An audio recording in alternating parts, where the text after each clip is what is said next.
Halo teman-temanku semuanya, selamat pagi, selamat siang, selamat malam. Teman-teman, kali ini saya ambil topik bukan sepak bola ya, saya ambil topik tentang Indonesia. Karena hati saya terasa harus berkomentar ya, reaksi tentang keadaan Indonesia ya. Walaupun hanya melalui eh, opini ini teman-teman, saya akan apa ya, menceritakan rasa nasionalisme saya pribadi ya, walaupun apa ya hanya satu suara saja, tapi saya yakin banyak yang setuju ya. Indonesia sebenarnya darurat koruptor teman-teman, darurat ini seperti gunung es ya. Dan dulu saya sudah beropini tentang gunung es sudah berapa puluh tahun yang lalu, cuma ya sekarang juga belum berubah juga teman-teman. Kalau teman-teman yang aktif melihat, menyaksikan sidang koruptor teman-teman, khususnya dua menteri ya, teman bisa tahulah ya, yang gede-gede sekali koruptornya. Nah, yang terakhir ini yang baru-baru viral ini adalah ex Menteri Pertanian. Saya miris teman-teman melihat saksi-saksi yang dihadirkan di persidangan, menceritakan bagaimana mereka mengeluarkan uang besar-besaran, ya, miliaran-miliaran seperti itu, ya. Itu teman-teman bisa lihat di YouTube banyak tuh ya. Ketik aja sidang kasus SEL gitu. Wah, itu teman-teman mengerikan ya. Sebagai anak bangsa miris saya, miris teman. Ya, saya nggak mau menceritakan secara detail, teman-teman bisa tonton sendiri ya. Saya cuma akan berpikir atau memberikan gambaran secara makro saja tentang negara harus bagaimana. Saya rasa harus secepatnya ya teman-teman, dibuat undang-undang perampasan aset. Itu nggak ada cara lain ya, itu salah satu saja, itu pun baru salah satu ya, untuk membuat koruptor berpikir-pikir ya, berpikir berulang-ulang kali. Jika dia melakukan korupsi, harta seluruh keluarganya disita. Itu harus dikeluarkan undang-undangnya teman-teman ya. Itu yang pertama. Yang kedua, ya ini nih, yang saya bilang sebenarnya saya pakai istilah sindiran ya.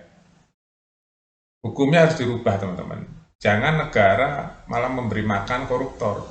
Ya, balik-balik. Negara memberi makan koruptor. Dihukum itu kan diberi makan setiap hari. Itu kan pakai uang negara. Sudah uang rakyat diambili, ya, dipakai pesta pora oleh koruptor, oleh kelompoknya. Negara masih harus membayarin dia. Kalau menurut saya hukuman harus out of the box ya, buat koruptor nih. Harus out of the box. Seperti apa ya, saya bilang itu jangan dihukum di dalam ruangan yang masyarakat nggak bisa lihat. Ini kan merugikan masyarakat itu, merugikan rakyat. Uang rakyat, uang pajak dibuat poya-poya, bikin pesta buat keluarganya. Wah, saya kalau lihat sidangnya, saksinya cerita tentang ini diperas, ini beras itu, aduh, itu baru satu menteri ya. Masih ada menteri lain yang diperkirakan malah bertriliunan teman-teman korupsi. Uang negara triliunan. Terus pertanyaannya, hukuman apa yang pantas buat mereka? Hukuman apa? Ya, pemerintah tuh harus melihat tuh ya, rakyat kecil ya, mencari uangnya untuk makan sehari-hari di banyak yang susah. Harus ke sana ya, hukum tuh harus ke sana larinya, kiblatnya. Rakyat yang sama-sama dengan rakyat, yang tiap bulannya nggak digaji, ya bayar listrik cari sendiri, beli beras cari sendiri, bayar pulsa cari sendiri. Tapi di sisi lain, Ada pejabat yang listriknya dibayar negara, pulsanya dibayar negara, uang bensinnya dibayar negara, semuanya dibayari negara. Transportasinya dibayari negara, asuransinya dibayari negara, gajinya dibayar negara. Masih korupsi, teman-teman. Bayang nggak? Jadi ini jomplang nih, ya. Keadilan ini jomplang. Bayangin aja, rakyat teman-teman ya, cari makan itu subuh-subuh udah cari makan hanya untuk beli beras. Di sisi lain, pejabatnya pesta, korupsi lagi, udah digaji besar ratusan juta, masih korupsi triliunan, miliaran, kebayang nggak? Miliaran, ratusan miliar, bahkan triliunan. Uang rakyat dihabiskan begitu saja. Ini yang mengusik hati nurani saya loh. Sebenarnya saya nggak mau bikin konten-konten seperti ini teman-teman ya. Nggak mau saya. Bener. Cuma karena saya ngelihat siaran sidang itu ya, live streaming itu sidang, kok begini ya gaya hidupnya, kok begini ya cara-caranya. Jadi saya rasa bukan saya saja ya, hampir seluruh rakyat Indonesia ya, saya rasa ini nggak terima ya, nggak terima teman-teman melihat keadaan koruptor semakin banyak begini, aduh menyalahgunakan jabatan. Dan ini gunung es teman-teman, gunung es. Bener gunung es ya, saya nggak usah ceritakan terlalu dalam ya, nggak usah, ini gunung es. Saya rasa masyarakat yang melek akan informasi tahu lah ya, ini gunung es. Gimana ya cara menyelesaikan seperti ini? Coba. Sudah menggurita korupsi di mana-mana. Ini baru yang kelihatan teman-teman, ini baru yang kelihatan, yang terbongkar. Ataukah itu sial? Banyak yang berpendapat begitu.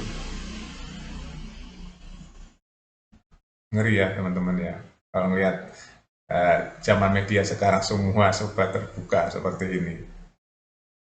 Kita bisa menyaksikan live sidang, bayangin aja. Saksi-saksi bicara, saya ngeluarin ini, saya ngeluarin sekian, saya ngeluarin sekian, wow.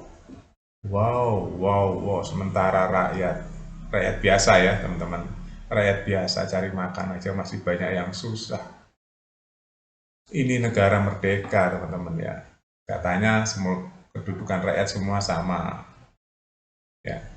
Ya, di sisi lain yang kaya-kaya banget menikmati seperti itu. Tapi di sisi lain masyarakat ya sama-sama rakyat, banyak yang susah. Ya gimana lagi? Gimana lagi coba? Silahkan berkomentar teman-teman ya. Saya nggak membuka secara detail dan secara dalam ya, cuma ingin di permukaan saja ya opini ini teman-teman. Silahkan berkomentar aja deh. Terus hukuman apa yang layak? Nah ini, hukuman apa yang layak buat koruptor? Ya ini pemerintah lah ya, nanti saya bicara terlalu jauh, itu urusan pemerintah. Harus dihukum seperti apa? Supaya nggak ada koruptor, itu aja clue-nya ya. Supaya nggak ada koruptor. Tuh, clue-nya itu ya teman-teman. Di negara-negara yang maju, yang benar-benar sudah jalan hukumnya, korupsi puluhan juta aja udah habis teman-teman. Habis dikeluarkan. Ya, bahkan kalau yang punya malu dia harakiri. Di Jepang, di Korea Selatan tuh korupsi cuma puluhan juta rupiah. Itu harakiri tuh. Karena harga diri. Diisi ini masih ratusan miliar, triliunan. Waduh, masih ketawa-ketawa. Aduh. Miris ya teman-teman. Oke, itu saja teman-teman. Silahkan tonton sendiri banyak di YouTube tuh siaran langsung sidang korupsi. Update terus beritanya di Buat Makan TV. Sampai jumpa.